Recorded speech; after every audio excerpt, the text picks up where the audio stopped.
Martin O'Connell was sitting up against the front of the house, adjacent to the garage door, with his head down. He seemed to be very distraught, and I asked him if he wouldn't mind coming into the vehicle so Detective Toothman and myself can interview him.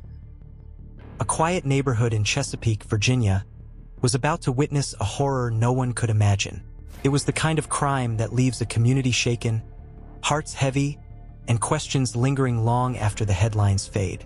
On the morning of July 6, 2000, an expectant mother's life was brutally cut short, and her unborn child would never see the light of day. Melissa O'Connell, 8 months pregnant, was known as a careful, devoted woman. She kept to routines, locked her doors, and was deeply excited to become a mother. But that morning, her house would become the scene of a nightmare. It began with concern from a coworker who noticed Melissa hadn't arrived at work. A neighbor, Raquel Foley, was asked to check on her. Melissa's back door was unlocked. Her car sat in the garage, and the kitchen showed signs of a meal prepared but untouched. The bedroom, however, was locked. Something felt wrong. The neighbor dialed 911. What authorities would soon find would shock the entire community. Inside the bedroom, the scene was horrifying. Melissa lay lifeless, face down in the bathtub. The pregnancy she had carried with love was lost, and evidence suggested a violent struggle had taken place. Bruises marked her body, and small traces of blood painted a story of desperation and fear. The home, immaculate in other areas, showed signs of disarray in the bedroom, but investigators quickly realized the disorder may have been staged. The first hours of the investigation focused on the husband, Martin O'Connell. His account of the previous night was shaky. He described an argument, claiming Melissa had bitten him during a confrontation. He had left the house and returned later, finding a note asking him not to come back. He checked into a local hotel, had drinks at a nearby bar, and returned home hoping to reconcile. Fresh abrasions on his arms and hands seemed to support part of his story. He had called back to the house on his cell phone and left numerous messages on his digital voice recorder. During that time, he was saying things about being lost in Virginia Beach. Melissa, pick up the phone. I'm sorry we fought. But the details were inconsistent, small variations appearing each time he was questioned. Meanwhile, forensic teams combed the scene for clues. He did everything right. She was a loving, devoted wife. She couldn't wait to be a loving, devoted mother. Everybody that knew her liked her, loved her, and it was just a tragedy that she was taken so early. The bathtub and surrounding floor yielded samples of blood, broken items, and even a partially smoked cigarette. No signs indicated a forced entry, aside from the back door. The thing was trashed. The drawers were dumped out. The rest of the house looked absolutely immaculate, except for this one room. Investigators suspected the scene had been manipulated to suggest a burglary. But why stage a break-in when nothing of real value had been touched?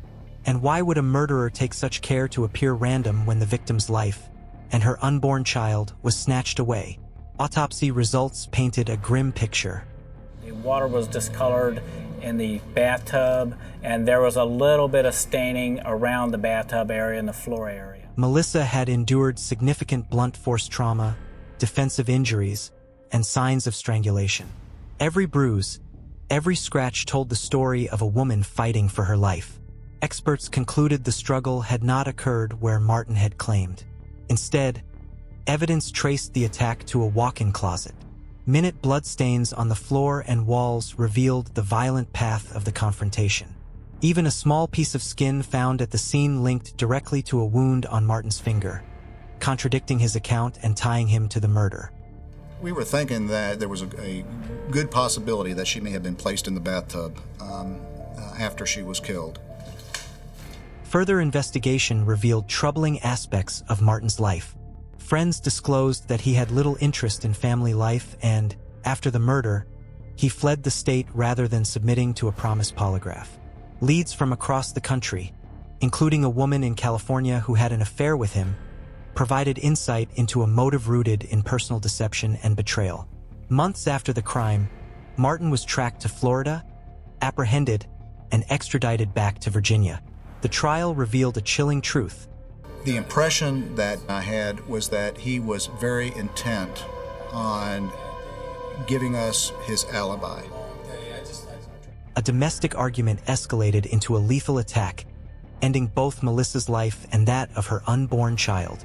Martin O'Connell was convicted and sentenced to life imprisonment without the possibility of parole. While Chesapeake was left grappling with this tragedy, hundreds of miles west, another town in Virginia would face a shock of a different kind. In Roanoke, a peaceful afternoon in October 1990 turned deadly when a realtor, Carolyn Rogers, was found murdered in the basement of a newly constructed home. Unlike the O'Connell case, this attack was opportunistic, violent, and part of a criminal plan aimed at robbery. The call to local authorities came from a man who had discovered Carolyn's lifeless body. The officers quickly secured the house, ensuring no one remained inside who might pose further danger. Forensic teams arrived to examine the basement, which was now a macabre scene of blood and violence. Footwear impressions were preserved, a key piece of evidence, and a small button discovered in the blood would later link the suspect to the crime. The victim's vehicle had been stolen, indicating premeditation, and further investigation revealed a forged check, pointing to financial motives behind the killing.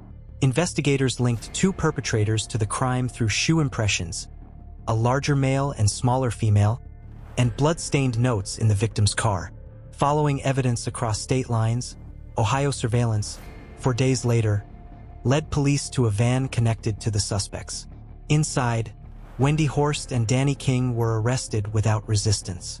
Forensic evidence included blood-stained clothing, a missing shirt button matching the crime scene, and a serrated knife, confirming their involvement.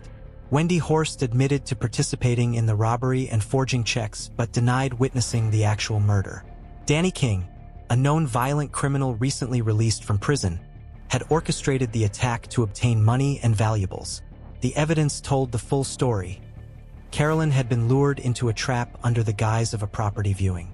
Once isolated in the basement, she was stabbed, beaten, and robbed. Attempts to erase forensic traces failed. Shoe prints, fingerprints, and the shirt button confirmed the suspects' identities. At trial, prosecutors relied heavily on forensic evidence to reconstruct the murder. Fingerprints, shoe prints, and blood evidence demonstrated the sequence of events and linked the suspects directly to the crime. The jury heard that Carolyn had been attacked in her basement, her valuables taken, and her life ended in brutal fashion. The verdict was swift and resolute. Danny King was sentenced to death, and Wendy Horst received a 5-year term as an accessory. King was executed in 1998, while Horst has since been released. Both of these cases illustrate the stark unpredictability of human violence. In Chesapeake, a murder born of domestic conflict left a family destroyed and a community traumatized. In Roanoke, a violent robbery escalated to murder, demonstrating how greed and opportunity can intersect with brutality. In each instance, forensic science played a critical role. Minute bloodstains, fingerprints, and even small personal items provided the evidence needed to bring killers to justice. These tragedies remind us that safety is often fragile, and danger can appear where least expected. The victims, Melissa O'Connell, fighting for her unborn child, and Carolyn Rogers, performing her daily work duties, were ordinary women whose lives were stolen in moments of extreme violence. Yet, through careful investigation, meticulous forensic work, and unwavering determination, justice was achieved. While the perpetrators are gone from the streets, the emotional scars remain. Families must live with the absence of their loved ones. Communities must grapple with the reality of violence, and investigators continue to rely on both science and human intuition to uncover the truth. These stories are more than cold cases. They are reminders of the vulnerability of life and the importance of vigilance. Ultimately, the fatal twist in each case lay not in a random act of chance, but in human actions driven by anger, deceit, and greed. Both murders reveal how quickly ordinary life can shift into chaos and the devastating consequences that follow. As communities reflect on these tragedies, the role of forensic science stands out. Tiny traces of evidence can unlock the most confounding mysteries, offering closure where sorrow might otherwise remain unresolved. The Chesapeake and Roanoke cases serve as solemn reminders. The world can be cruel and unpredictable, and sometimes justice is the only light in a story otherwise dominated by darkness.